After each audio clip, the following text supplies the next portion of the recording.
समुद्र के किनारे वो शोभावती नाम की वैश्या स्नान कर रही थी और जब देवराज ने उस वैश्या को देखा, अब देवराज के पास धन तो बहुत था, क्योंकि जितने भी उसके मित्र थे उन सब से लूट पाट करके उनको मार करके उसने बहुत धन इकट्ठा किया हुआ था। अब वैश्या को क्या चाहिए? वैश्या धन की प्रिय होती है। वैश्या को धन से लोभ होता है, धन से मतलब होता है। उस देवराज का धनवानों के अंदर पूरे नगर में नाम था, लेकिन ब्राह्मण के घर में जन्म होने के बाद भी उसके अंदर कोई भी गुण ब्राह्मण जैसा नहीं था। सारे के सारे अवगुण उसमें भरे हुए थे। शोभावती ने भी देवराज का नाम पहले सुन रखा था और जब देवराज को अपनी ओर आते हुए देखा तो उसने देवराज से कहा कि मैं तुमसे शादी करना चाहती हूँ। घर पर सुंदर सुशील सुयोग पत्नी होने के बाद भी उस देवराज ने उस शोभावती वैश्या के साथ गंधर्व विधि से विवाह किया। अब तो घर के बाहर वो उसके साथ रहता। एक दिन वो शोभावती वैश्या कहने लगी कि बहुत दिन हो चुके हैं, अब हम ऐसे नहीं रह सकते, अब मुझे आपके साथ रहना होगा, समाज के सामने रहना होगा और मैं आपके घर में आपके साथ रहना चाहती हूँ। देवराज ने उसकी बात पर ध्यान दिया और उसके प्रेम में मंत्रमुग्ध होकर के, अंधा होकर के उस देवराज ने एक दिन सोते हुए अपने माता पिता का कत्ल कर दिया। अपने माता पिता को देवराज ने मार दिया। पत्नी बीच में आई, पत्नी ने उनका विरोध किया तो उस पत्नी को भी देवराज ने मार डाला।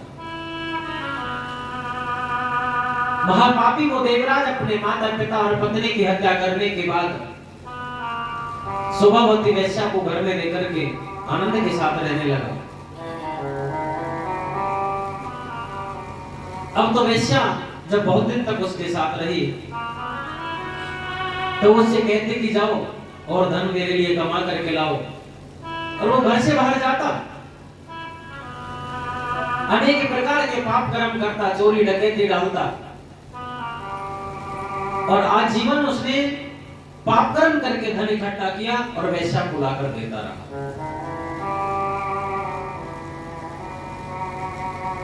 एक दिन वो देवराज नामक ब्राह्मण बीमार हो गया और उसकी बहुत ज्यादा तबीयत खराब, स्वास्थ्य खराब हो चुका था। समय के कालांतर में उस वैश्या की भी मृत्यु हो गई थी। वैश्या की मृत्यु होने के बाद उसकी देखभाल करने वाला कोई नहीं था। अकेला घर में पड़ा हुआ था। पास के ही किसी नगर में कोई तीर्थ स्थल था, वहां मेला लगा हुआ था और देवराज के मोहल्ले के कुछ लोग इकट्ठे होकर के उस तीर्थ स्थल में जा रहे थे। तो लोगों ने आकर के कहा कि तुम यहाँ अकेले पड़े रहोगे, सभी जा रहे हैं, तुम भी चलो। जैसे तैसे उस देवराज को वो उस तीर्थ स्थल में लेकर के गए। संयोग से उस सावन का महीना था और सावन के महीने में वहां उस नगर में भगवान शिव का बहुत भव्य मंदिर था। उस मंदिर के बाहर मेला लगा हुआ था। ग्रामीण मेला देखने में लग गए। उस देवराज ने देखा कि मेरी तबीयत बहुत ज्यादा बिगड़ती जा रही है, कड़कती ठंड पड़ रही थी, उसका ताप बहुत ज्यादा बढ़ने लगा, उसे बहुत तेज बुखार चढ़ाया और वो देवराज अपने आप को सर्दी से बचाने के लिए आगे की ओर बढ़ा। आगे भगवान शिव के मंदिर में जब उसने कदम रखा और अपने आप को सर्दी से बचाने के लिए वो मंदिर के कोने में जाकर के बैठ गया। संयोग से वहां एक ब्राह्मण पूरे सावन मास भगवान शिव की शिव महापुराण की कथा कह रहे थे। स्वास्थ्य इतना खराब हो चुका था कि अब उस देवराज नामक ब्राह्मण की उठकर चलने की हिम्मत नहीं थी। कोने में बैठा बैठा भगवान की कथा सुनता रहा, कान में शिव की कथा के शब्द पढ़ते रहे। जूड़ी ताप से कपकपी लगी हुई थी, कांप रहा था। ब्राह्मण कथा के बीच बीच में कीर्तन गाते, सभी भक्तों से कहते कि तुम भी गाओ, और ब्राह्मण जोर से जयकारा लगाते।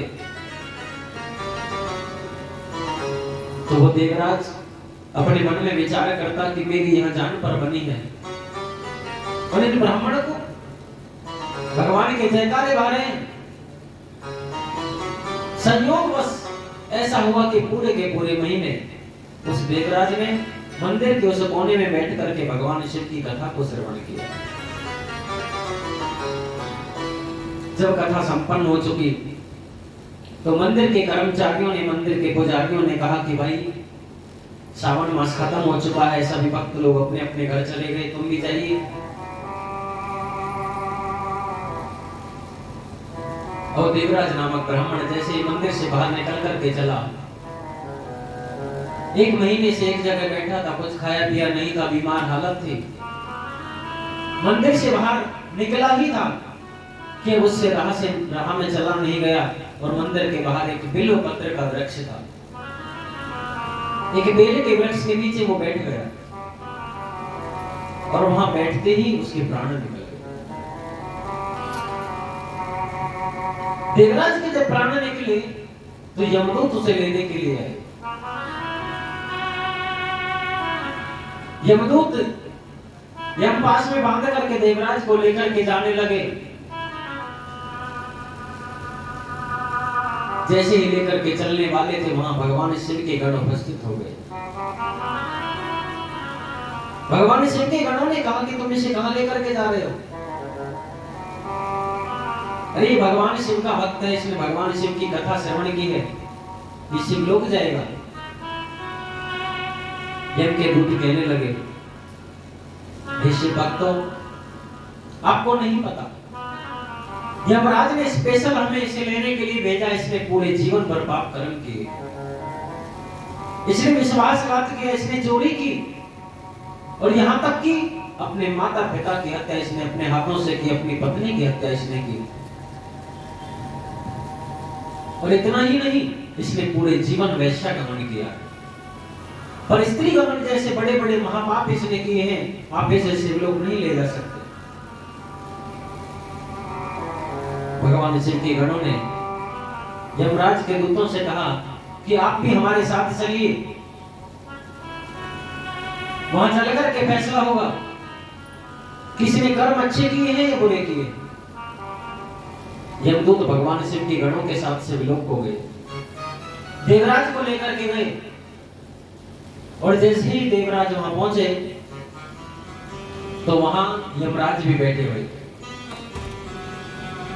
यमराज ने जब यमदूतों को, शिव भक्तों को आते हुए देखा, और जैसे ही देवराज ने प्रवेश किया तो यमराज ने खड़े होकर के देवराज को प्रणाम किया। उस देवराज नामक ब्राह्मण का स्वागत किया। यम के दूत यमराज से कहने लगे, हे महाराज, आपने हमें किसे लेने के लिए भेज दिया? अरे जब भी हमें किसे लेने के लिए भेजा करो तो देख करके भेजा करो, क्या वास्तव में उसको लाने का उसका नंबर है या नहीं। आप किसी का नाम लेके भेज देते हो और वहां भगवान शिव के गण हमारी पिटाई करके हमें वापस भगा देते हैं, ऐसा कब तक चलेगा? यमराज ने बड़ा ही सुंदर जवाब दिया यमदूतों को, और कहा कि सुनो, आज के बाद तुम जिसे भी लेने के लिए जाओ, उसे लेके चलने से पहले कि जरूर देख लेना कि अगर उसके मस्तक पर तिलक है तो वो कभी भी यमपुरी में नहीं लाया जा सकता। जिस व्यक्ति के मस्तक पर तिलक हो उसे यमपुरी मत लेकर के आना। जिस मनुष्य के हाथ में कलावा बंधा हो उसे यमपुरी लेकर के मत आना। जिस मनुष्य के मुख से भगवान का नाम निकला उसे यमपुरी मत लेकर के आना। और जो भगवान शिव के धाम में, भगवान शिव के देवालय में, भगवान के मंदिर में, प्रांगण में जिसने प्राण त्यागे हो, उसे कभी यमपुरी लेकर के मत आना। यमदूत कहने लगे, महाराज, ना तो इसके मस्तक पर तिलक था, ना इसके हाथों में मोली थी, ना इसके मुख में भगवान का नाम था, और ना ही इसने मंदिर में प्राण त्यागे। फिर इनके गणों ने हमें क्यों रोका? यमराज कहने लगे कि यमदूतों, चाहे ये बेशक मंदिर से बाहर था, लेकिन ये जहां था वहां भगवान शिव के अंश से उत्पन्न बिल्व पत्र का वृक्ष था, और उस बिल्व पत्र के वृक्ष के नीचे इसने अपने प्राणों का त्याग किया। इसीलिए देवराज यमदूत यमलोक में नहीं, भगवान शिव के लोक में जाने के योग्य है। बोलिए शंकर भगवान की जय। भगवान शिव की महापुराण की कथा, भगवान शिव की कथा कानों में पढ़ने से, अब देखिए देवराज जब मंदिर में गया तो भगवान की कथा सुनने के लिए नहीं गया। जब वो मंदिर में गया तो वो अपने बुखार से बचने के लिए, अपनी सर्दी से अपना बचाव करने के लिए मंदिर में गया। लेकिन जाने अनजाने में उसके कानों में भगवान शिव की कथा पड़ गई, और उसे इतने बड़े से बड़े घोर पाप करने के बाद भी यमलोक जाने से उसे बचा लिया। ऐसी है भगवान शिव की कथा। इसलिए हमें बड़े आनंद के साथ, विश्वास के साथ भगवान शिव की कथा को श्रवण करना चाहिए।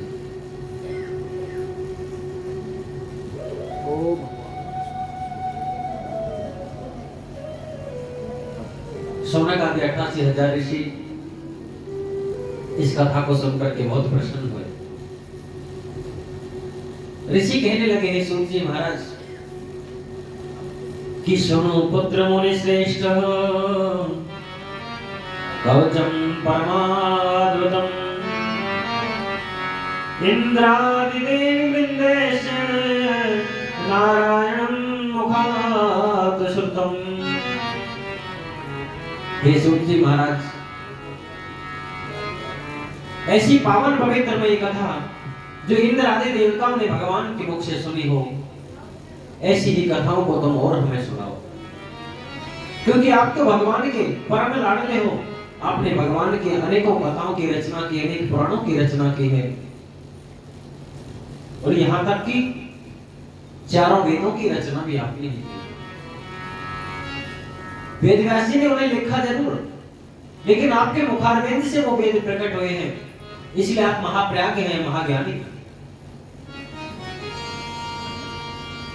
सूत जी महाराज आगे कथा सुनाते हैं। शिव महापुराण के महात्म्य में एक और कथा आती है। सूत जी बताते हैं कि ऋषियों, कि वेरातले नगरे स्थितायां एकोऽहं पतितं निवासे नामं वेन्दुक भक्तप्रियं ब्राह्मणोत्पुत्रत्वेति दूतक्रीडायां नते संगं करोते महापापे निर्विघ्ने चरणनिधि। सूत जी महाराज कहने लगे, हे ऋषियों, आप जैसे श्रोतागण मिलने के बाद मेरे मन में बहुत आनंद की प्राप्ति होती है। आपके मन में भगवान की कथाओं को जानने की बहुत जिज्ञासा है, और जिस भक्त के मन में जिज्ञासा होती है, जो भक्त भगवान की लीलाओं को, भगवान की कथाओं को श्रवण करना चाहता है, जानना चाहता है, उनको कथा श्रवण कराने में बड़े आनंद की परम प्राप्ति होती है। इसलिए मैं तुम्हें आगे कथा सुनाता हूं, ध्यान से सुनो। सूत जी महाराज कहने लगे, एक बिंदुक नाम का ब्राह्मण रहता था, और जिस नगर में वो ब्राह्मण रहता था, उस नगर में सभी के सभी लोग, सभी के सभी व्यक्ति महापापी, महादुराचारी, भगवान की भक्ति ना करने वाले, सतमार्ग पर ना चलने वाले थे। पूरे के पूरे नगर वासियों के अंदर ऐसा कोई भी गुण विद्वान नहीं था जो एक भक्त के अंदर होता है। सभी के सभी नास्तिक थे। और इतने बड़े नगर में वो बिंदुक नामक ब्राह्मण भी वहां रहता था। उस बिंदुक ब्राह्मण की एक बहुत सुंदर पत्नी थी जिसका नाम था चंचुला। चंचुला अपने पति की बहुत ज्यादा सेवा करती थी, भगवान की भक्ति करती, पतिव्रता धर्म को निभाती। लेकिन जो बिंदुक था उसकी संगत